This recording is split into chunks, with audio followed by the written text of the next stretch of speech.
Welcome to another edition of Sweat the Big Stuff, the Anytime Fitness franchise podcast. Your host, Kieran Smith. Delighted to have our next guest, Mr. Nasim Khan. Nasim, thank you so much for coming and being our guest today. Thank you for having me. You're welcome. How are you today? Very well, thank you. Been a hot week, but it's getting cooler now, so enjoying the temperature. Yes, me too. I'm glad of those few degrees less than where we were on Monday. A great story for you to tell today. I'm really looking forward to getting stuck into this. So I think firstly, Nasim, you've got a great story personally, and we've had a brilliant chat off air. You nearly tricked me that you were a boxer a minute ago. But in terms of your background, tell us a bit about Nasim Khan as the person before we get into Anytime Fitness, if you would. Sure. I'm Nasim. I've lived in the UK all my life, but I wasn't born in the UK. I actually came here when I was about 6 months old. Basically, my story is traditional kind of education, further education, university, job, corporate settings. And I did that until quite recently, where I decided that, look, I feel a sense of entrepreneurship coming down the line for me. And I gave up my corporate job and I started my own business. And, we did really well. And I ran a business as an entrepreneur, an SME, with all the challenges. Exited that business just before the pandemic. Yeah. So I take the pandemic off. Why not? And then came back and said I wanted to get back on the horse and what would be the best vehicle for me. And that's where the whole Anytime Fitness sort of journey started for me. So my background is just that. I've been very sporty all my life, so played a lot of cricket. And so I've always had that element of being fit, sporty, much more so than I am now. But the model of keeping fit, etc., seemed to make sense to me. And when I came back after the pandemic, Anytime Fitness just seemed to be the right brand at the right time. I think there was a lot of thinking time for people during that pandemic. Life was slow and everything had shut down and the world was completely different to what we knew it. Is that entrepreneurship? I know it came before you came into Anytime Fitness, but just thinking back to your roles within the corporate world, was that burning away at you for quite a long time to set your own business up? I think it was, and that's quite perceptive of you, because a lot of people are in that corporate environment and just accept their job, accept their day-to-day for what it is. But for me, I always felt like I wanted more, and maybe that was a problem for the people I was working for because I was always pushing the envelope. Yeah.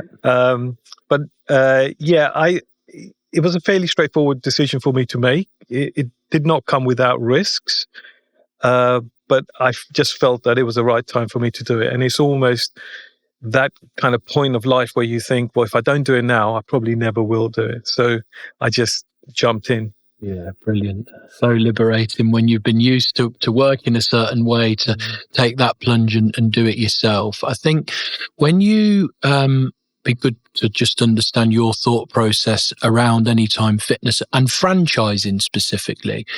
Did you look at other franchised business before Anytime Fitness? Was that part of your due diligence into making the decision?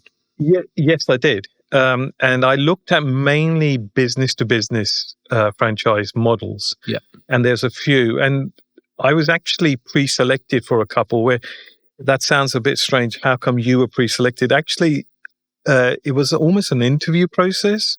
They were doing their due diligence on me as a person that would lead the brand or lead that business. And I was pre-selected for two quite large organizations. But for one reason or another, it just wasn't the right timing for me. And so I didn't really go through with it at that time. And I remember I was still running my own business, which was taking up a lot of my time. So to answer your question directly, I did research other franchise models. And And I guess where you're coming to is, well, why Anytime Fitness? And I think that space in COVID allowed me to rethink of what people's goals will be. And I think the emphasis on being fit mentally and physically and being healthy, was so much to the forefront.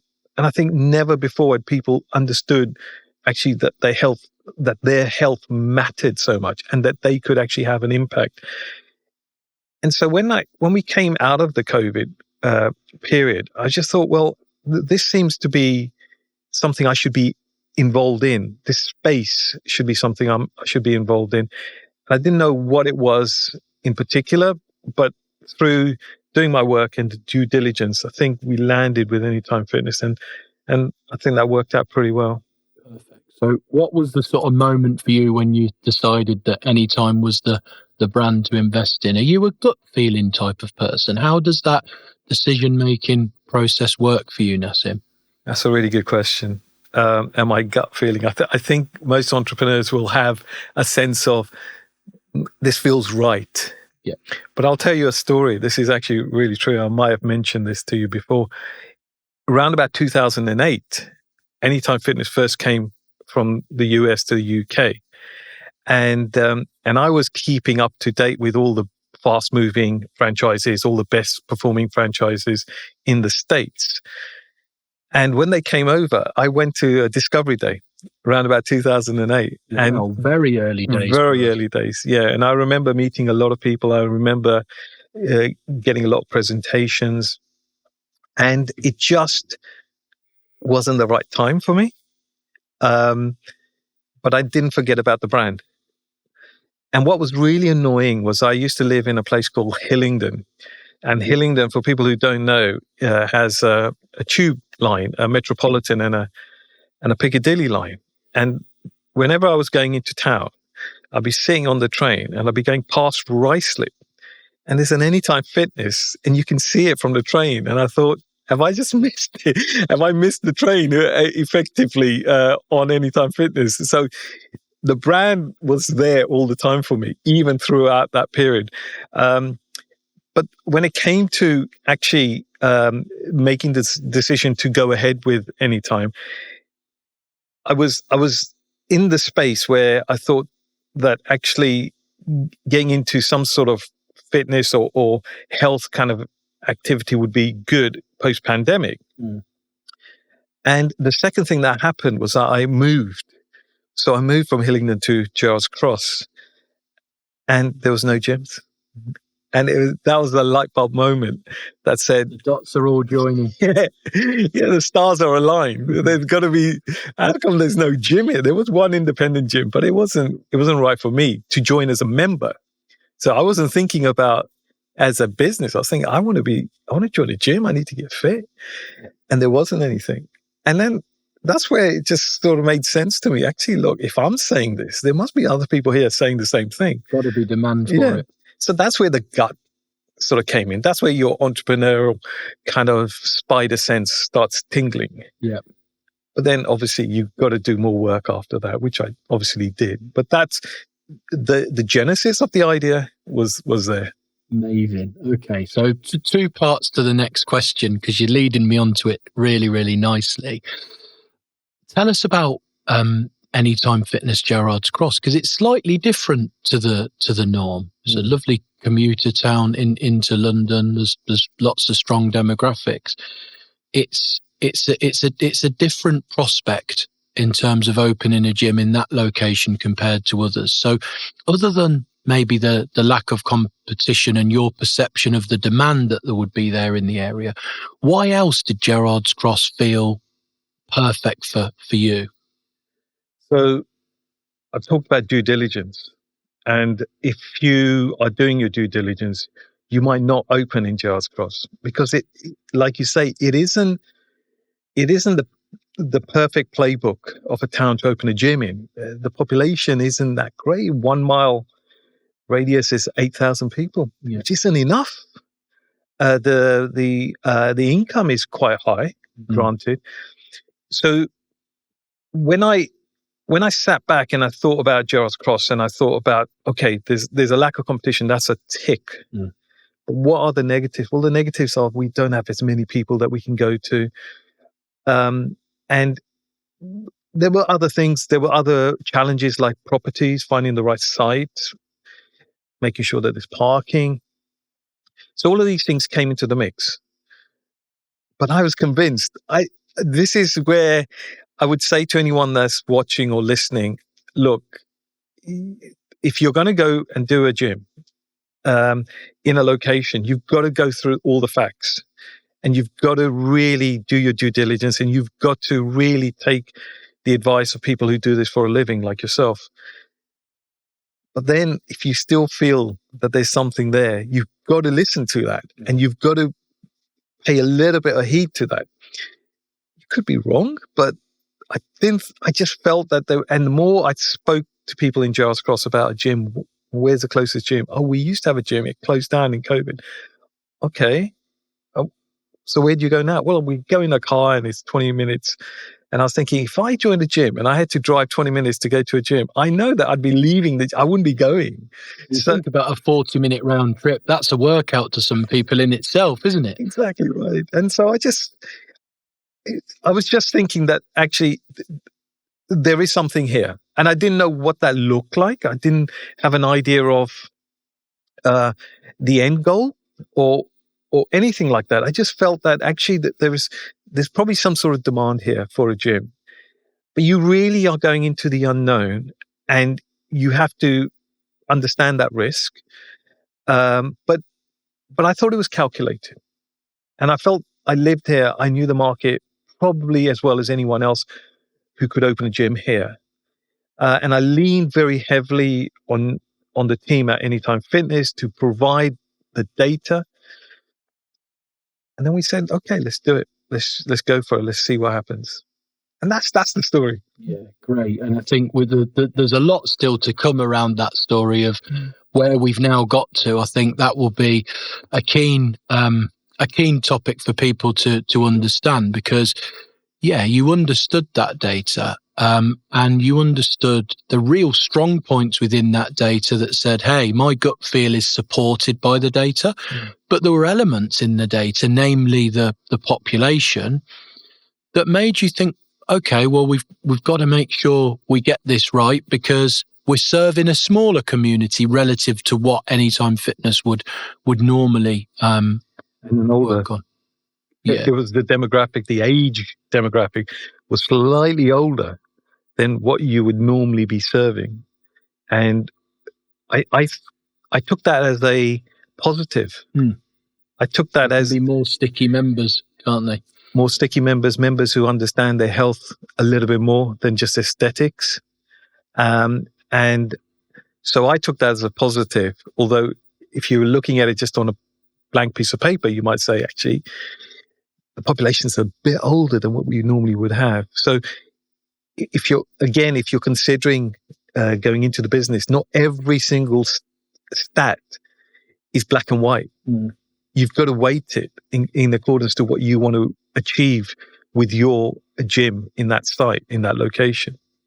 So I took that as a positive. There's always nuance, and I think that is a really important message. We've spent a lot understanding over 200,000 of our members, their profiles, the type of apartments they live in, how many cars they drive. We've done an extensive amount of research into that, and there are some sites which I think your story is a great story. The story within Gerards Cross, really why I wanted to get you on today, because it doesn't quite fit the norm, but it's been hugely successful by you delivering some key things that we're going to explore. So thank you for that, Nasim. I think getting onto the support from Anytime Fitness, you chose to partner with us, and I think that rise slip going past there on the train's a really good.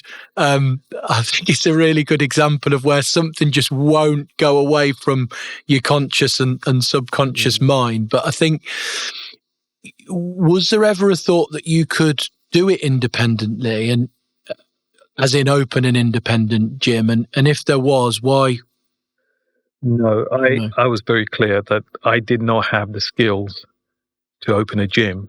I did not have the background.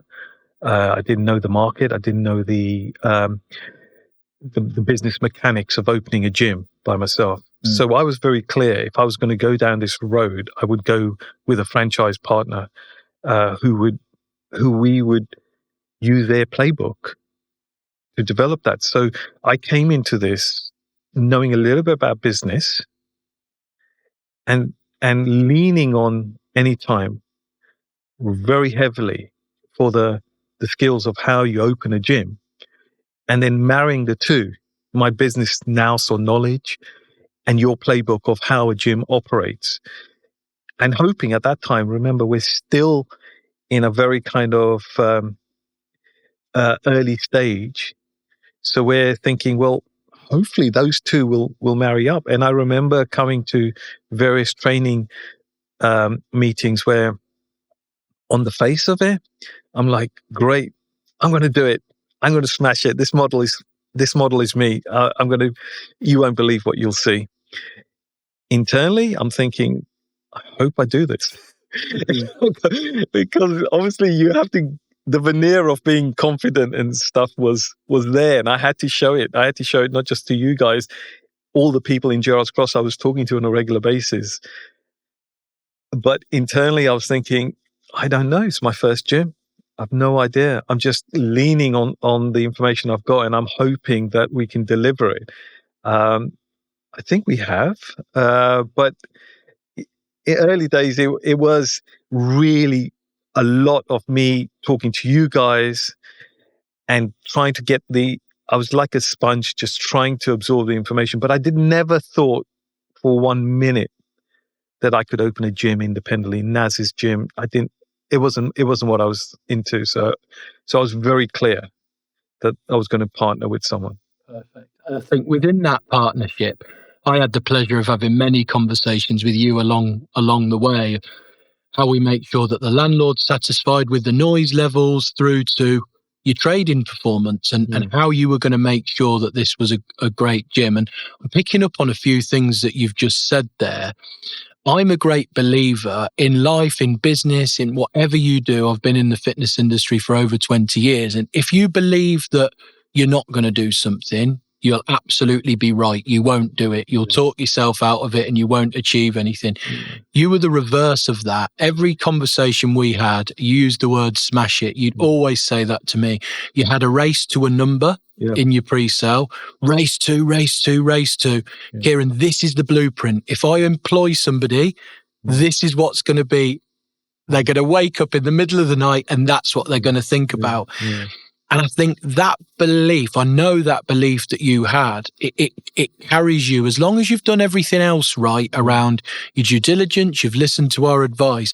You have to have that burning desire and belief every single day that this is going to smash it. This is going to do and fulfill the potential that I believe that it had. So that's, I think, real credit to you, and we enjoy that type of partnership because that's how we feel when we back a project. We're all in and we want the franchise partner to do that, and you certainly did do that. Thank you. Thank you. It's really interesting to see it or to hear it from your perspective. From my perspective, I think there was probably some imposter syndrome going on. I was probably thinking, actually, maybe I won't do it. No, I won't do it, but I won't do it in the way that I'd like to think I would do it. But I wasn't going to let anyone hear that. No. And I certainly wasn't going to let any of my team hear that. And that number that was race to 8. Yep. And so I came up with that slogan for the whole business. And I think at one point, the whole of Anytime Fitness kind of knew that Nasim's got this race to 8. And the race to 8, to explain it, was 800 members. And I wanted to get to 800 as quickly as possible because at 800, a lot of things went from red to black, negative to positive for us.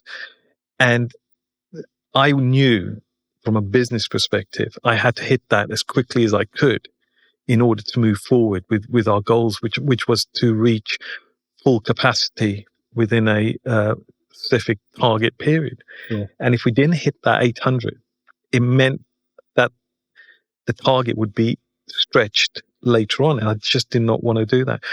But we were coming up with ideas all the time. I was coming up with ideas all the time about how to do it. So I was talking to people on the ground in Gerards Cross. The funny story about Gerards Cross is that we couldn't find a property in Gerards Cross, so you might be aware. And the landlord that we've got at the moment did not want us in there. And so I was thinking, all right, well, this isn't going to happen. So let's look at other alternatives. So I was looking, and in fact, you came to a visit with me to Chesham. I did. And I was looking in Bourne End, and I was looking in other places. But I kept circling back to Gerards Cross. I kept saying, no, this just isn't right for me. I want to be in Gerards Cross. And a lesson for people, I guess, who are maybe listening to this, is that if you're determined, just don't give up. The agent said, no, we can't. They don't want a gym. You have to look at somewhere else.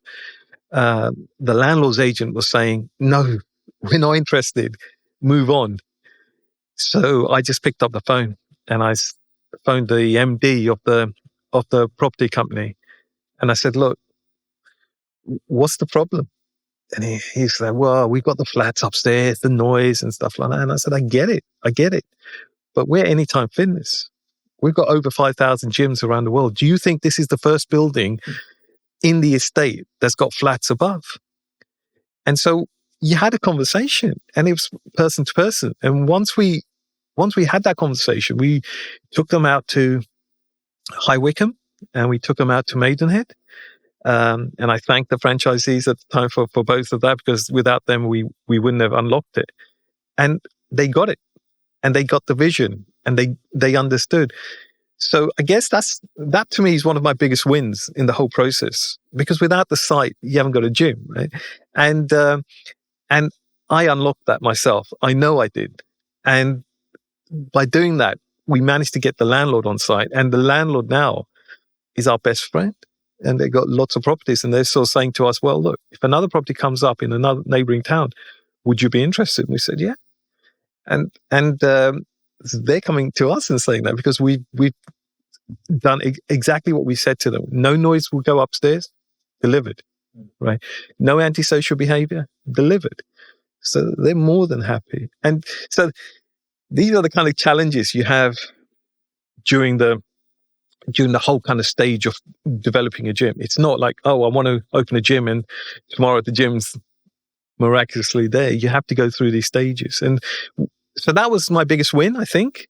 But that whole kind of around that, the culture of what do we want to achieve, and that race to 8, and talking to all the people around the town, the businesses, we're going to open it. We had Tesco, and I was told it can be a bit tricky to get Tesco to have you in there to do sort of pre-sell and stuff like that. The manager was incredible. He was like, yeah, whatever you want to do, no problem.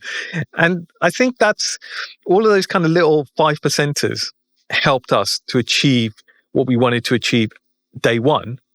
And thereafter, the operation and how we did it has meant that we are where we are now. It makes really good sense. There's two things that run through everything you've said, and it will run through when we talk about how the gym's going and your growth and all of these things. One is tenacity. You've shown that at every single juncture, from property acquisition to achieving funding to pre-sales to recruiting your team. That's inspirational to people that are listening to this, to never, ever give up. I think you can be tempted to say, oh, they don't want us. The landlord doesn't want us. We better look at something else. Well, do, but never give up on what you believe is going to be a success. And you've found so many avenues to link to my second point, which is relationship building. You send someone an email and wait for something to happen. More often than not, it doesn't. You send a text message, you leave a voicemail. It's getting in front of people. You've done that brilliantly. And there's lots of examples, but particularly getting that landlord out to see those other Anytime Fitnesses and making it happen, making him believe that we can protect the noise. And do you know what? They've opened in lots of residential developments. So that is a real credit and an inspiration to our network. It is. Sorry to interrupt. Can I just say, one of my old sales directors used to say, the secret of selling is turning up. And you can use that kind of analogy in different ways. And like you said, you can send a message, you can send an email, but actually just get in front of people. I'm kind of old school as far as that goes, so I'll pick up the phone and I'll talk to people, and I'll just get on in the car or go down the road, and I'll see people face to face. And if that is a lesson that someone can take away, even that short snippet from this podcast, I think it'll be really useful. Just do not give up. It relates to everything that you've done. Is that relationship piece, and making sure that you always drive on. Where there's a will, there's a way is one of the oldest sayings, but it really is true. So, summarising the early support you got from Anytime Fitness, because you have touched on those points within what you've just described, but what was the support like for you in the early stages and throughout pre-sale? So before the formal kind of support kicked in, I had people from the development team come out and see me and just go through the figures, just do all the due diligence, even visit the competitor kind of gyms, just to get an understanding of the lay of the land.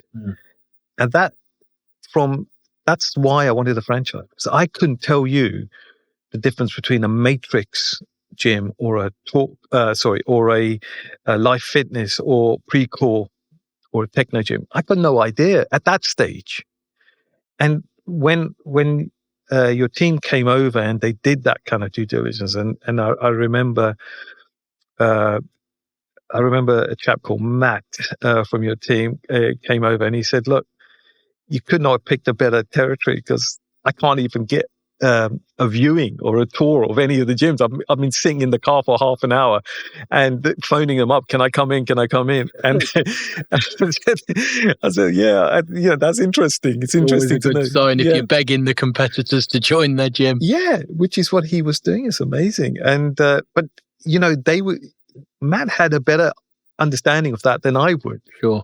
And so for him to relate that back to me, this is before the formal stuff started, that was really, really eye-opening. And thereafter, so once we've decided, the good thing about I think the Anytime Fitness model and how you develop a new franchisee, because I was totally brand new, is that you give them the space as well. You say, look, you've got this area, but if you've got other areas as well that you want to look at, have a look, if there's nothing here. So I had enough space to develop my own plans and my own ideas of what I thought the gym should do. And then once we got a little bit further down the line with property, then I started getting these formal kind of training sessions at the head office. Yeah. And they were really, really focused, whether it was property acquisition, which was the first one, or whether it was to do with pre-sale or marketing or staff. They were really sort of focused in on a particular area. And that was great, because I didn't know any of that. And so I always went away. I always remember, I think I used to ask the most questions in these. Definitely did. They were good questions, though, I'll be honest. And now I'm asking you questions today, so the boot's on the other foot. I don't know any of this. I need some help. And it was great because we got the help. And the other thing I really enjoyed about those sessions was that you were networking with people in a similar stage as you. Mm. So I remember meeting a lot of franchisees who were at the same stage as us. And they had the same questions as I did. And it was really kind of like a peer group almost. And I still keep in touch with them. So without the training, I couldn't have done it. Mm. Simple as that. And the training sort of ramps up as you get further on in your journey. And that's exactly the right cadence of training. So it's not like, boom, we're going to deliver everything on day one. Mm. Now off you go. It was like, okay, this is where you are right now. Let's deliver this training to you.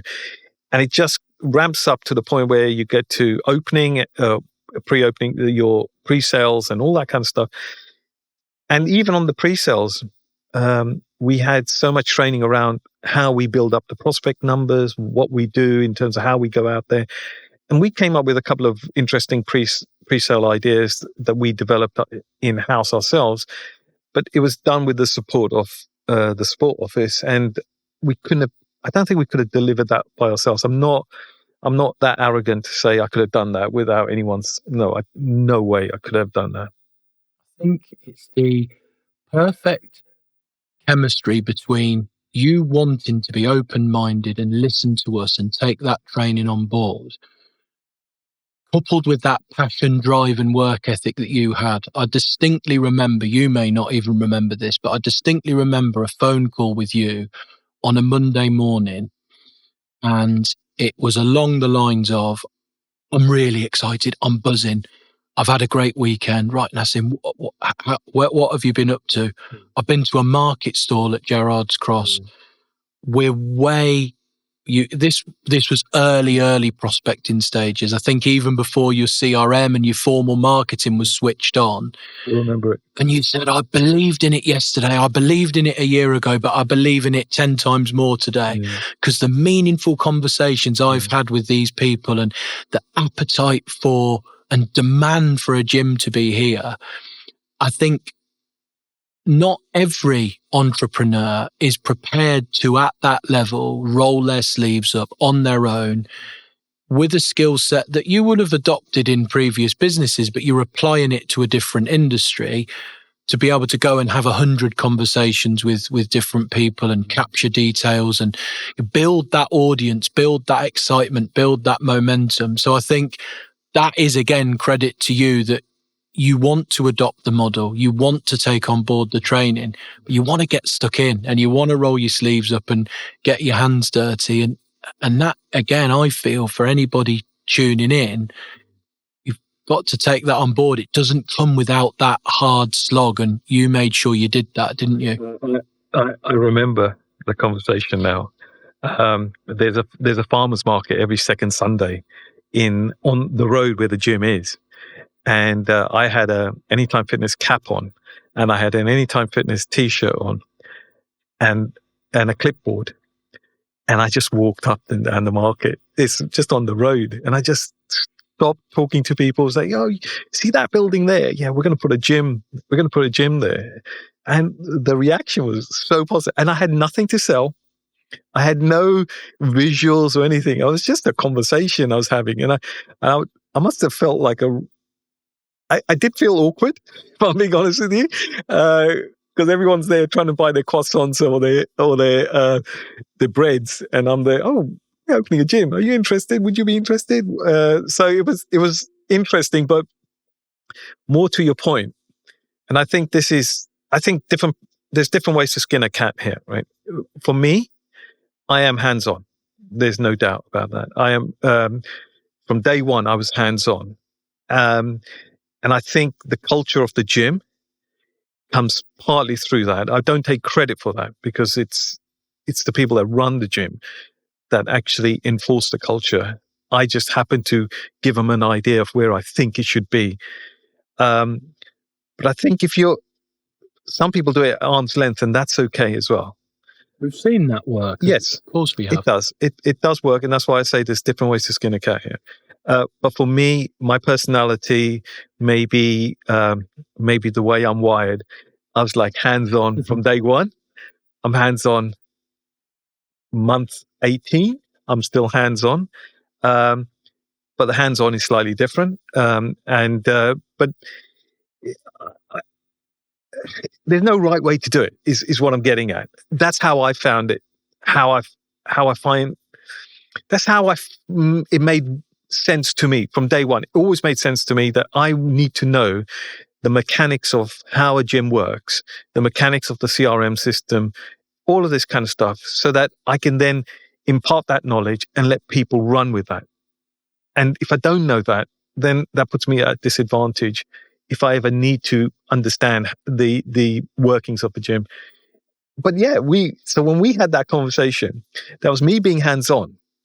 That was me saying, I believe that the vision I have has been, it's not validated because we don't have any members, but other people believe that vision as well. Other people want that gym there as well. So if I had doubts yesterday, I've got less doubts today. And that's where it was. Really good. With regards to Gerards Cross, now you mentioned there 18 months of trading. Yeah. You've reached high membership numbers and you did that quickly. So beyond your 800, you had your further milestones and you've reached every one of those. 800 in month one. In month one. Yeah. And that was, I think everybody was, even us, we were all invested as every membership was sold. The whole support office was, thank you. He's closer to that 800. Big celebration when you achieved it, and you've hit all your milestones since. And your yield position, you've been able to charge one of the highest price points within our network. Yeah. How have you done it? Let's talk about how the gym runs day to day. I think that's the next important topic here. Yeah, I think it's the culture. I just sort of mentioned that. I think the culture of the gym, we always said from day one that if anything, we'd like to have like a concierge kind of vibe in the gym, i.e. membership advisors or the manager should not just be about solving problems, should be about helping, reaching out to people. And I think I'm really fortunate that the team is really good on that and they're really on point on that. And I think we deliver such a great customer service that helps. That doesn't flip the switch totally. But the customer service is, you can forget about it. You can sort of say, well, got the gym, got the cardio, got the strength, got the free weights, off you go.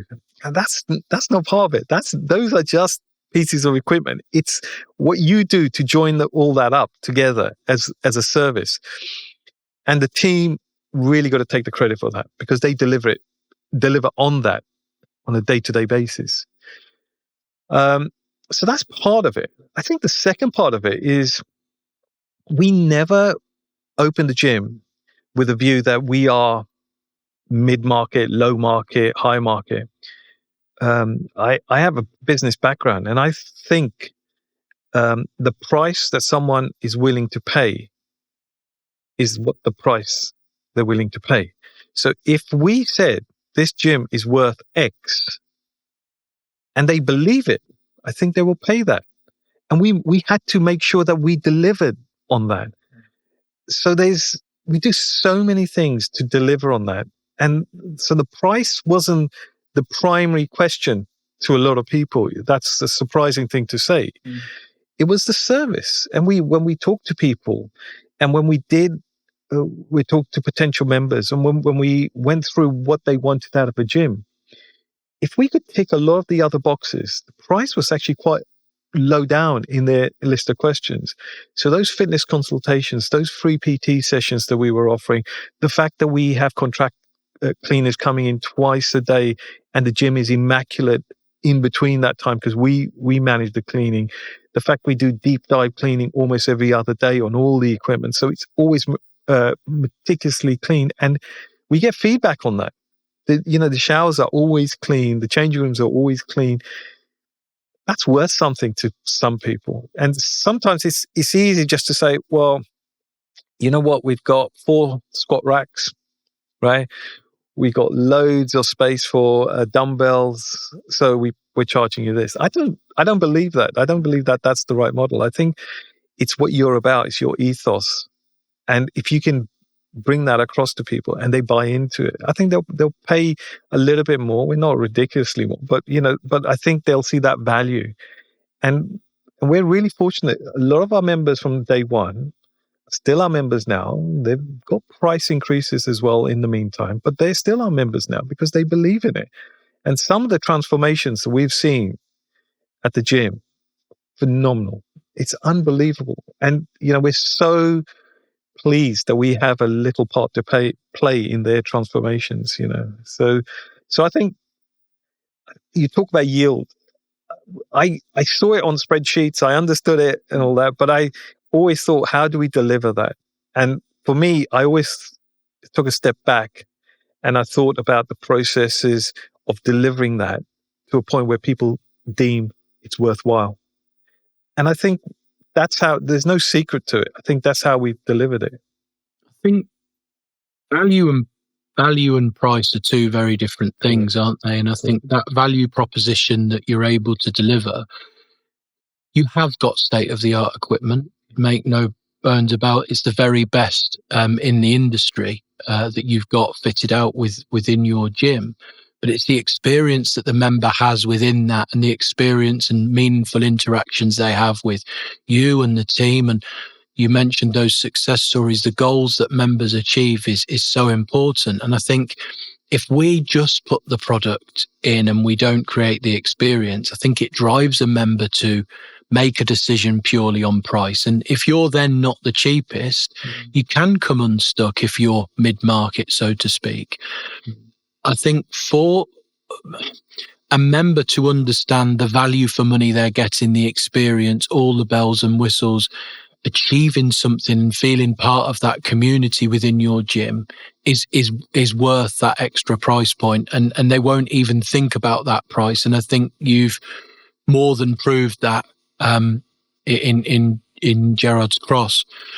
I booked a meeting with you last year, and it was to understand your growth and to understand where the next year, where the next 2 to 3 years look like for you, Nasim. And we walk around the gym, as I do every time I go to a club, and I will walk that through the eyes of a member. I've been an operator for years and I'm obsessed with standards within gyms. But we stood at the reception, we stood at the front, and Tom, your club manager, I'm going to give him a shout here because I believed it was 10 out of 10 service, knew the names of every single member that walked past. He had a soundbite within 10 to 20 seconds that he delivered with every person around. You did a wolf run at the weekend. How was it? Were you muddy? Did you have fun? Did your kids do it with you? You were only 1 week till you go on holiday to Spain. They were two examples that stood out in my mind, and there was loads more. Within 5 to 10 minutes, he'd had double figure interactions with members, and a member doesn't always need you on their case or walking around with them on every piece of equipment or correcting their technique everywhere, but they want to feel part of a community. They want to feel valued. They want to feel that the manager cares. And I remember we went to the Cafe Nero down the road and had a coffee, and that was the first thing I said. I'm mega impressed with what I've seen. So I think that goes a long way to bringing that high quality product. And the gym is immaculate. I'm going to say that it really is. But that's only part of it, isn't it? The experience and the service really, I think, is what those members are getting. And you should be, and I'm sure you are, incredibly proud of that. He didn't do it just for your benefit. That's what he does. And I'm really lucky and fortunate to have Tom as a manager. He leads the team really well. And again, if there's a takeaway for people listening, is to have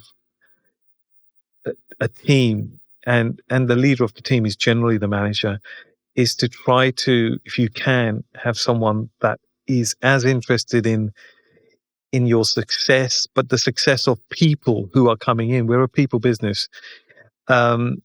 That goes a long, long way. And if you can crack that, I think you've gone halfway towards success, really, because that is so important. And Tom, he leads it. The rest of the team, to be fair, anytime anyone comes in, they get a hello, how you doing? They leave, have a great day, see you soon. Tom is really good with names, much better than me, and so he has personal relationships with a lot of the members there, to the point that if he's working out himself, like not on shift, quite often he's sorting out problems for people or questions, and so he's great. But when I remember having a conversation with Tom before he joined the business, and I said to him that, look, this is the vision of what I want to achieve, not in Gerards Cross alone, but the vision I want to achieve of more gyms. But Gerards Cross is our foundation. And the lessons we learn from Gerards Cross is the lessons we take. It's our playbook. that we take to other gyms and other locations. And this is what I'd like to achieve within Gerards Cross in terms of customer service and stuff like that. And he bought into it from day one. And I'm really fortunate. He was a senior marketing person at a large financial institution before he decided to have a change of career. So he gets it, totally gets it. But I think that's what you need, and if you want to be successful over and above, like you say, the equipment is this, off you go. There's got to be an intangible. What do you feel when you walk in? So there's some members who know me from day one because they used to see me in Tesco giving out leaflets and all that kind of stuff. They know me, and we have a good laugh and stuff like that all the time. But there's more people who know Tom because obviously Tom signed them up or what have you. And Tom is really good. And that permeates down to the rest of the team. So the other people get that and are totally on vision, totally on message as far as that's concerned as well. And those are those little things that you might not understand. You might not see how that contributes to what people see the value of the business. Actually, you might not see it, but that is an intangible that means that for someone who's using the gym means more than just the price. It's the people and you might work out with people there, but Tom's the manager. You're going to always get a hello from him or what have you. And so, we always said from day one we would deliver on that. And touch wood, we have delivered on that as well. Kept them standards high. That's the crucial bit. Yeah. How do they stay high? What messages, an insight into your mind as an owner of a gym? You mentioned there you're seeing a member now that you maybe gave a leaflet to in Tesco's before the gym was open. So you must take immense amount of satisfaction of taking that from a conversation about a gym that was going to open to a couple of years later, that member coming in 3 times a week and having a great experience.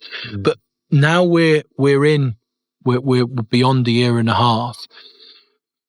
What messages as an owner, so an insight into your mind now, every day, how are you making sure that Tom never gets complacent? And how is Tom making sure that his team never get complacent? What messages happen on a daily, weekly basis to make sure those standards are really high?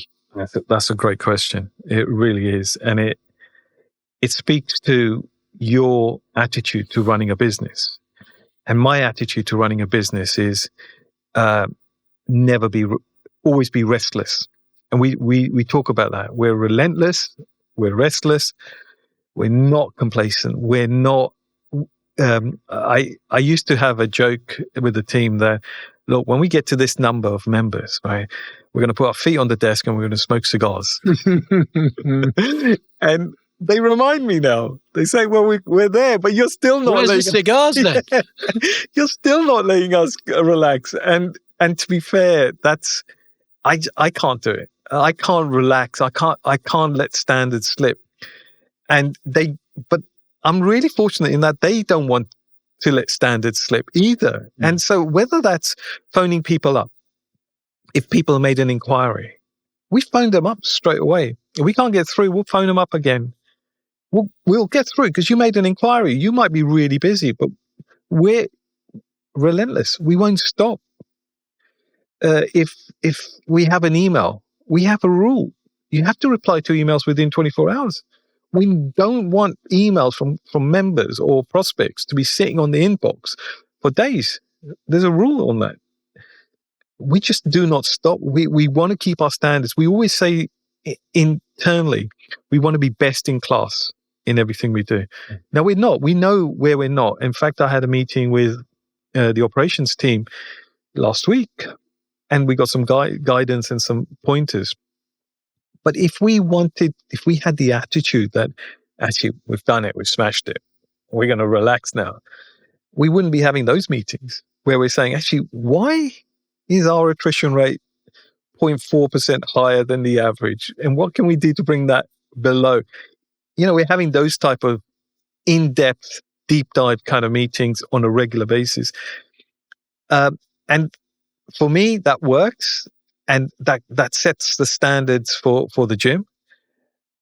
But like I say, I'm really fortunate in that we've got the buy-in from the team as well. They get that, and they want to do that as well. So it's done together in harmony, rather than me pushing the envelope all the time and them sort of pushing back. It's not like that It's at a all. culture they've adopted. Exactly. You reward your team, they buy into that culture. And the messages are simple to them. How I see it, as we're your franchise partner, as your support, won't say from the outside looking in, because that isn't, we're alongside you, but we're not in your club every day. It screams to me that they're all aligned. The messages that they're giving is simple. You don't give them 100 tasks to do and they get lost within that. They know exactly how they need to show up. They know exactly how they need to deliver. And you want them to have fun while they're doing it. Those are the steps, really, aren't they? Yeah. I think, you're right. And it's not something I've thought about. That's why I thought it was a really good question for you to ask. But I think because they see me, I'm trying to big myself. It sounds like I'm trying to big myself up. I'm not. But if I'm in the gym, I will get my hands dirty. I'll get the cleaning cloth. I will clean stuff. And I don't do that so that people can see that I'm doing it. I'm doing that because I want the gym to be clean. And I think people get that. And so I think there's a lot to be said to seeing the owner also getting your hands dirty and getting on with stuff. That it's not a motivating thing, but it's like, well, we're all in it together. Our success is a team success. It's not mine. Anything we do well is the team's. Anything we do bad, that's on me. And that's what I've said to them. So it takes the pressure off them that way, doesn't it? And I think it's that respect they'll have for you that I recall when I was 16 in my first ever job in a leisure centre, and I got radioed down to a changing room, and a child had made a mess on the floor. Let's say I won't describe it in any greater depth than that. But anyway, the manager at the time said, "I want you to stand there." Okay, anything else? No, just stand there. Put some rubber gloves on, swept it up, disinfectant, as good as new. And I said, "What do you want me to do?" That's it. Just you know that now the next time this is what you need to do. And it was a very small thing, but it was that respect level that there's nobody in any leadership position that isn't afraid to, whether they own the business, whether they're the CEO, to be able to get stuck in and at the coal face of the business. So and that's stuck in your mind. It has, yeah. And I would hope that people who have seen me, even members, seen me clean, wipe down equipment and stuff like that, would, maybe, or re-rack weights or whatever, maybe it sticks in their mind that actually we know he's the owner, but look, he's getting his hands dirty as well. And I think that's, I have no pride as far as that's concerned. I'll do whatever's necessary, and I've said that to the team. If you need me for anything, I'm there for you. And like I say, our success is shared. Because we're all in it together. Amazing. Yeah. So Anytime Fitness, from a wider perspective now, outside of Gerards Cross, over 5,500 sites globally in over 40 countries. So really flying as a brand. What do you, in your view, why do you feel that we are the biggest global fitness franchise? What sets us apart from maybe other franchise gyms? It's again a great question, because if I didn't believe it, then I wouldn't have signed up as a franchisee. I think there's something about Anytime Fitness. I've had more experience of Anytime Fitness UK, but I think there's something about the ethos and something about how we do things, which is slightly different to other brands that I've seen. And there's something about the value-added proposition that we offer to our members, which is slightly different. And I'm not denigrating any other brands. I'm just saying from my experience with Anytime Fitness. So we have members who are members in large gyms, let's say, or leisure centers or what have you, but they still are members with us. And when we interrogate that, well, why have you got two memberships? Well, because I I just want to do a workout. I don't want the noise around that. I just want to do the workout, and I want to be in and out. And so we offer something. There's something there, and there's something about the offering that we have that makes it fairly compelling to people. And I'm not surprised at the number of gyms around the world. I'm really not surprised. And I think there's a market where we operate. But I think we have to be really careful and make sure that we deliver on expectations. We're not a really low-level gym or really low-price gym that's just interested in volume. I think we're much more about people. And I think Anytime Fitness probably got that right in the States from day one. And I think that's come over to the UK. So that's what sets us apart, I think. It's our connection with our people, our members. That means that it's in the right space for them, you know. So that's what I feel. And that's from my limited exposure. But, you know, I'm really excited for the brand. And I think we've got some really exciting times ahead with Anytime. So I'm really looking forward to that. Same. I would wholeheartedly agree. With our new owners, which was my next question. You've met our new owners, Richard and Justin, and they have built Australia from 200 clubs up to 600. How do you think the drive, had our summit recently, which you attended, how do you think the drive and the momentum that we've got now under the new ownership, what they've brought from Australia, how do you think that will translate into the UK, Nasim? Look, I'm super excited. I just think that their vision is outstanding. I think they're going to drive it really hard in a good way. I think the space is there for more Anytime Fitnesses, and I welcome more Anytime Fitnesses. The brand awareness by having more is a benefit to everyone. So I really welcome it. I just feel there's an energy to Anytime that wasn't necessarily there. And by no means am I denigrating anyone. I'm just thinking new people generally come up with ideas and enthusiasm that might not have been there before.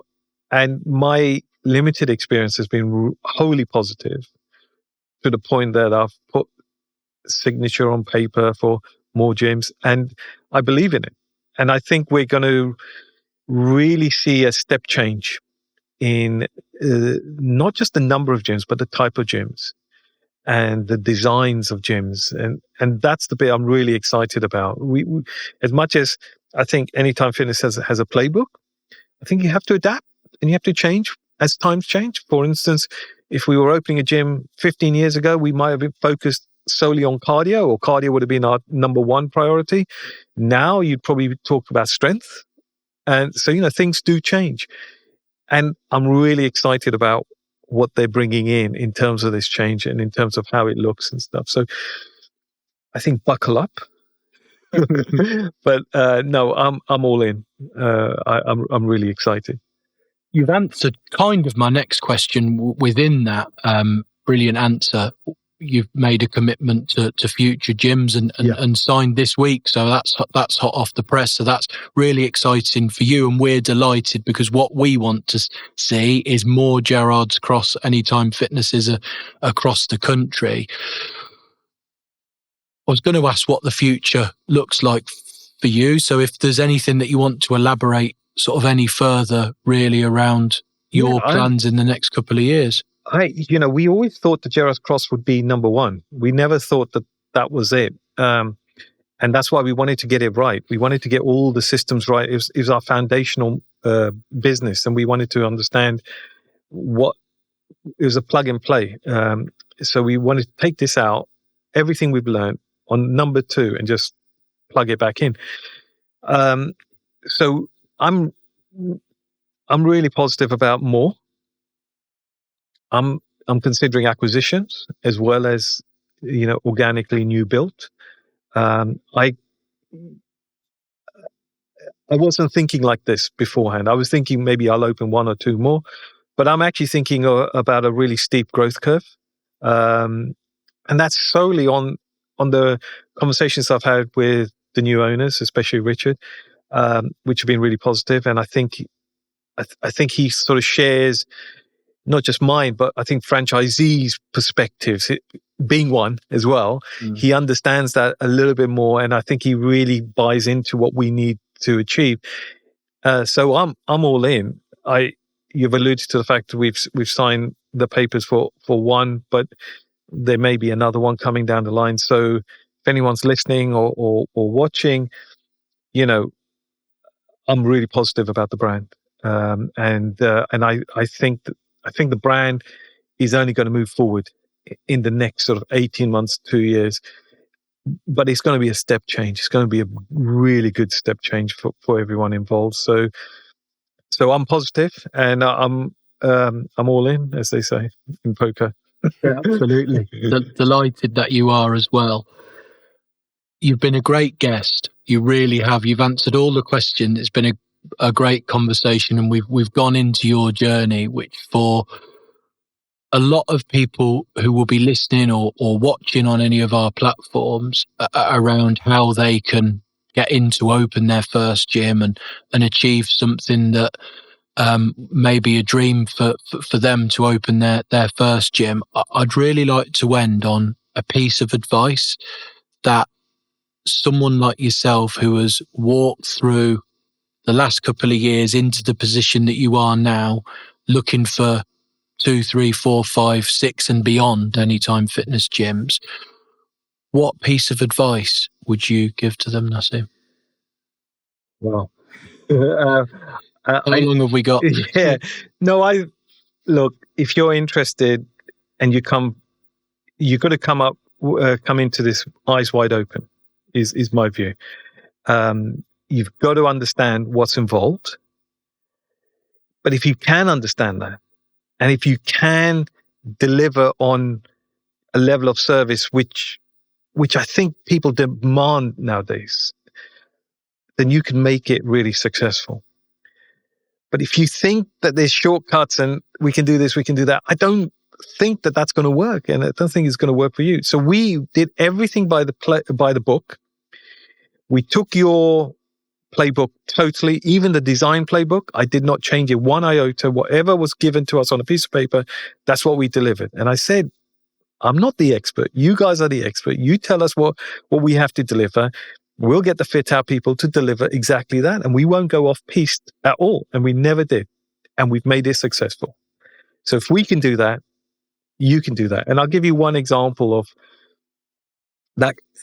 This moment, it'll probably stay with me forever, but it's the validation moment. So we done our pre-sale and we did really great numbers. I remember Matt Crawley was incredibly happy. And he said, if we crash Clubwise, which is our CRM system, because if we crash it once, then we're having a good sell. We crashed it 3 times in about an hour. All the other gyms might not like us for saying that, but we did, we delivered on the pre-sale. But the validation bit was when we started doing tours, and if you get into the network, you'll understand the tours are the stuff you do in between the pre-sale and opening, where you show people around and hopefully they understand and they want to sign up. I remember on a Saturday we were doing a tour and the gym was packed. No one was working out. It was just tours. We had so many people. It was like a Boxing Day sale or something like that. It's just amazing. And I was just saying that, I was standing, I was talking to people, and I looked around and I said, okay, we've got a gym. We got people that are interested. We've got a gym. And so that was that one moment that to me just turned the key and said, yeah, that's it. Everything that led you to there is that step back and the wow moment. Just looking back at the whole journey and then seeing your whole gym filled with not people, in an opening ceremony. These are people who are doing tours, who want to be members. And I was like, okay, yeah, we've cracked it. We've done what we said we would do. And even now I get people saying, you don't understand what you've done for Gerards Cross by opening the gym. you change people's lives and stuff. And they personalize it to me. It's not me. It's the brand, it's the team. But there had to be a spark. Someone had to start that idea, and that happened to be me. So anyone who's really interested to open a gym, I'd say go for it. I'd say you buy a franchise for a reason. Follow them. Follow what they say. But be passionate about it. And be passionate on month 18 as you were on day one. And if you are, then chances are you've got a good business. Very, very good. There will be other chapters to this. You've been a great guest, and we'd love to have you back in a year's time, maybe, to be able to have a look at what's happened since. I think there are further chapters, as you've articulated so well throughout. So agree, exciting times ahead. Thank you very much. And I think we'll wrap it up there. Thank you very much, Kieran. Thank you. Bye.